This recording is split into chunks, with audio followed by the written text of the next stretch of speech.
Okay, my Econ Avenger apostles, we're now going to conclude the first unit and we're going to look at a multitude of stuff. We're going to go national. We're going to go worldwide because we're going to talk about economic systems throughout everywhere. Okay, the first thing we're going to do is we're going to finally go through the 3 economic questions that any society has to answer. We're going to identify what an economic system is. We're going to look at the difference between different types of economies and what the pros and cons are and how all these things are different. And you hear about all these different politicians wanting to go socialist or communist or market people. We're going to see what the hell they're talking about. We're going to look and see what a mixed economy is, a transitional economy, and then we're going to check out the main dude, the econ icon, so they say Adam Smith. Now, he's no Econ Avenger. How it's funny how it's morphed into people like me. I doubt that Adam Smith had these, but still that doesn't make him a bad guy. I'm sure he was pretty smart. All right, let us begin. What are the 3 economic questions? You're going to have to remember this, and I guarantee you're going to see that down the road. They are what to produce. Get that into your thick skulls. What to produce, how to produce, and for whom to produce. Any economic system that's out there has to answer these questions. You're going to see how they have different approaches, okay? Different countries or economic systems, what's to say. All right, the first one is what to produce. Well, what are they going to produce? They're going to produce goods, services, they're going to produce national defense. Remember that guns and butter thing? How are they going to placate the people that are in their society? What do they want to focus on, okay? Again, what are they going to produce? Is it going to be meeting the needs of the consumers? Is it going to be meeting the needs of the government? Well, that's up for them to decide. So what to produce? How to produce it? Okay, do you want to embrace technology? Well, the one drawback of that, if you embrace technology, so to say, is that you lose out on jobs. You can be anything. You can use machinery and be efficient and it cuts costs, but if a robot is doing a job of what a ton of people can do manually, well, that might not necessarily be good for your unemployment rate. So how are you going to produce things? That's a good way of looking at how a country's going to approach that, okay? Do they want to embrace technology? Want to embrace more man-made stuff? That's up for them to decide. For whom to produce? Well, you got to be careful. Or you're going to be more careful about producing things for the government or for the people. But then when you got things that are going for the people, you got to be careful of what sector of people. You don't want to keep the rich people happy, but you also have to keep the poor people. Or how are you going to level things along so that everyone is happy? For whom? What's going to be your target market if you're a business as well? So, what are the roles of incentives as well, okay, that we're going to have going on here? All right, let's take a look. Let's take and see what is an economic system? Well, an economic system is how any society answers these 3 economic questions. And they break them down into 4 typical economic systems that are around the whole world. You got traditional economies, you got command economies, market economies, and mixed economies. So I'm going to try to be brief. A lot of you can read on this stuff and you can go over and see other resources to try to pick up on it, but the Econ Avenger is just going to go through the basics with you. All right, let's go through the easiest. A traditional economy. Well, you usually see some third world countries that haven't necessarily advanced. It's a big world out there, okay? So they have low standards of living. Their economy is based on ritual, habit, and custom. They don't like to embrace change. They haven't necessarily embraced technology. They're staying stagnant. And you know what? The big thing is they like it that way. All right? So the positive of that is that your roles are defined because they say not all change is progress, but all progress. All progress comes from change. I want you to remember that. Not all change is progress, but all progress comes from change. Yeah, that's pretty deep. The Econ Avenger is a pretty sharp guy, isn't he? Yeah. All right. But the good thing of traditional economies, again, is that your roles are defined. When you have change, a lot of times there's uncertainty. And when you have technology, hey, man, there could be displacement of things, and you might have gaps as far as with who's successful, who's not successful. Well, when you don't have the change, the roles are defined, it levels the playing field. That's the good aspect of it. Think of Thanksgiving dinner. if you have the same stuff every year, at least it's pretty predictable and you know you're going to like it. And then you get that goofy relative who comes into play, like my sister-in-law. She used to bring these goofy dishes. Sometimes they were good, sometimes they wouldn't, and there'd be my dad rolling his eyes. Oh boy, here she comes again. Well, you know what though, there's something to be said about having the traditional dishes. All right, let me get back to the content. The disadvantage is there's a lower standard of living because they're reluctant to accept change and move on. Okay, all right, that's why they're usually pretty much poor countries.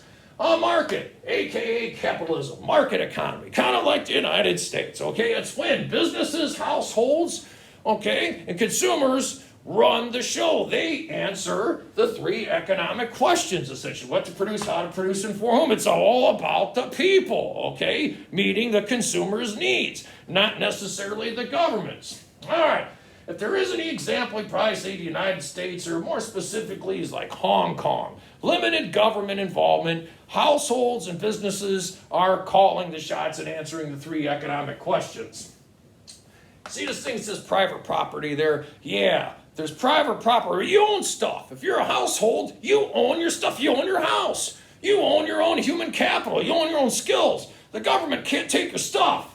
Okay, there's rules and regulations. There's contracts that are going to be signed as far as this. Your property, government can't take over, and that's good. You have high amounts of incentives. You want to make money? You want to work hard and create something unique that other people can't do? Well, you should be entitled to make that money. If I'm the Econ Avenger and I'm out here with a mask and I'm doing the stuff in front of you, well, you know what? I'm trying to do something different. And I hope that I do well doing it because I'm trying to be unique and not like everybody else. That's another thing. Embrace your individuality.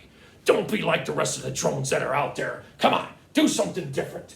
And then you should be rewarded for doing something. Yeah, there's a reason that rich people are rich. Yeah, sometimes they do something unique and they're meeting people's needs. And they have the incentives. And what's their incentive? Profit.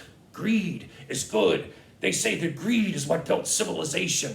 Do you think that all these innovations that are out there were just to change mankind and to have your name in a footnote of a history book? No, your incentive was to make money. And with that, you made people's lives better if you're a business, like the smartphone, like the computer, like all these things and innovations that happen. They make our lives better, and they should be successful. I think you could think about that. Bezos from Amazon is another good example of that.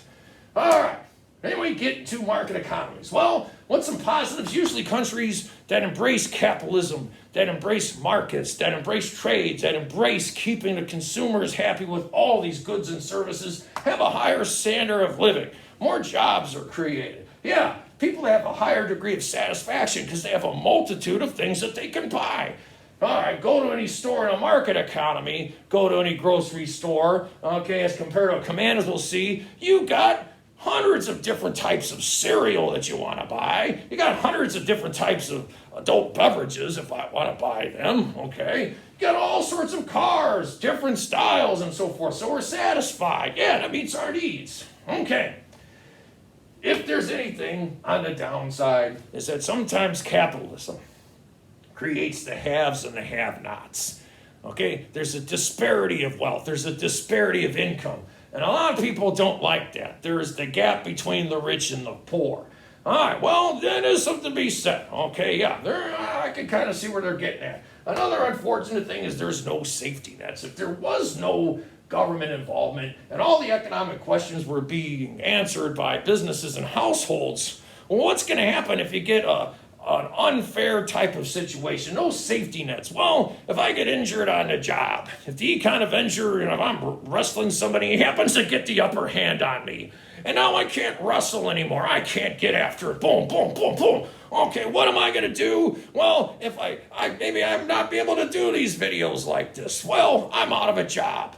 It wasn't necessarily my fault. There's no safety nets. If you retire and you work, you don't get any Social Security. There's no such thing as welfare. There's no unemployment, but bad things can happen if you get laid off from a job. So no safety nets in what they call like a pure market economy. And that's when there's no government involvement whatsoever in answering the three economic questions. All right, command economy.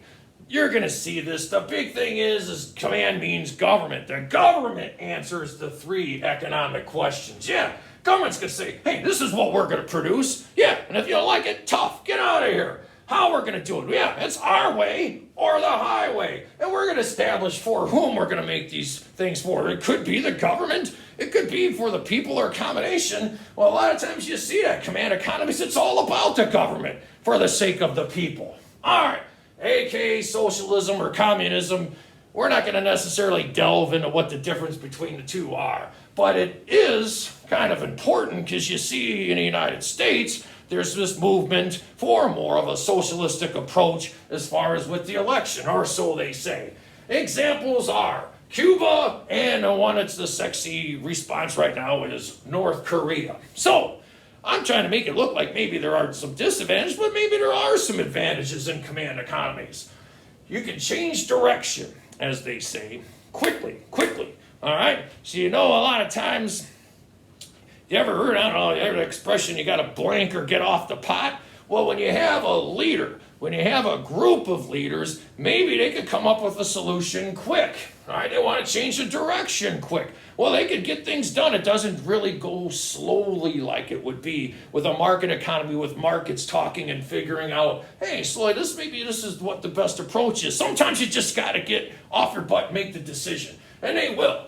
Okay? Another positive aspect is the lack of disparity of income. Everybody makes about the same amount of money, which is pretty good. You don't have the haves and nots. So guys like Karl Marx and Frederick Engels, I believe, were founding fathers of socialists. They were very careful about that. And they didn't like capitalism, about the gap between the rich and poor. Okay, so whatever occupation that you did, you most likely made a fair amount that was pretty close, okay? But as you see, it takes away the incentives to separate yourself from the rest of the pack. Okay.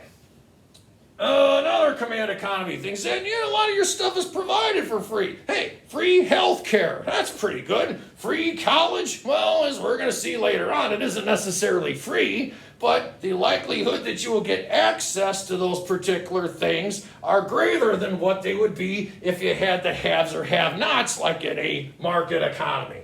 Okay, some bad things, well, or negatives, or some weaknesses is you got less stuff. If the government's answering the three economic questions, they're going to tell you this is what we're going to produce. It's our way or the highway. So when you go back to that grocery store, you don't have hundreds of types of cereals. You don't have a bunch of different types of makes and models of cars that you're going to drive. No, you get just what they produce. Well, that's one of the knock.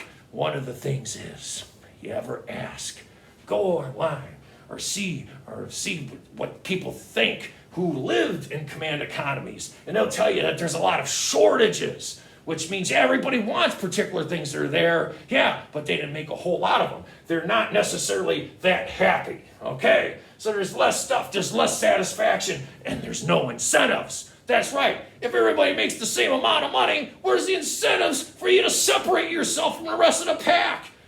That don't make any sense. So they say there's lack of incentives. So a lot of good things that could be created like in a market economy because that evil profit incentive, that don't happen in a command economy because there's no incentive for you to make money. All right, I want you to internalize that. Finally, okay, we're going with a mixed economy. It's only a little smattering of both. You got some elements of a market economy, or mostly market economy, but then you got a smattering of government. So like the United States is a good example of a mixed economy.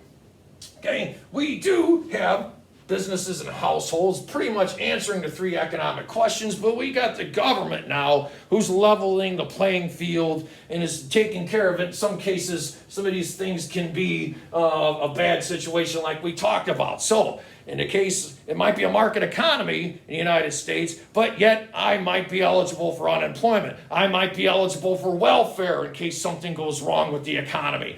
Hopefully, I'll be eligible for my Social Security by the time, not for a while, I retire. Okay? The government does provide some of the things like national security. The government does provide schools. The government does provide roads. So there is some government involvement for the essentials. So the U.S. is a good example. There's also something called a transitional economy that you might hear of from time to time. What that is it's a command economy that's slowly going to transition towards a market economy. So they say China is embracing more capitalism these days, slowly. It might work, it might not, but at least they're trying to get out of that whole command element. All right, so we got that covered. Now let's talk a little bit about Adam Smith. He is the founding father of market economies that you might read about. He wrote a book called Wealth of Nations. He talked about something called the invisible hand, and that it's competition and it's self-interest that motivates people to get along and brings us better stuff in the process as well. And he's also the guy behind, maybe you read about him in some of your history classes, that laissez-faire stuff where the government should stay out of economic affairs. So Karl Marx, Karl Marx, the founder of socialism, and Adam Smith would be throwing down. Oh, they'd be throwing farm smashes. They'd be kicking each other. They'd be doing this. They'd be in the octagon getting after it, baby. Okay, all right. So that's basically it. I hope you get it. I know I went a long time, but I'm the Econ Avenger. See ya, my Econ Avenger apostles. Till next time. Peace.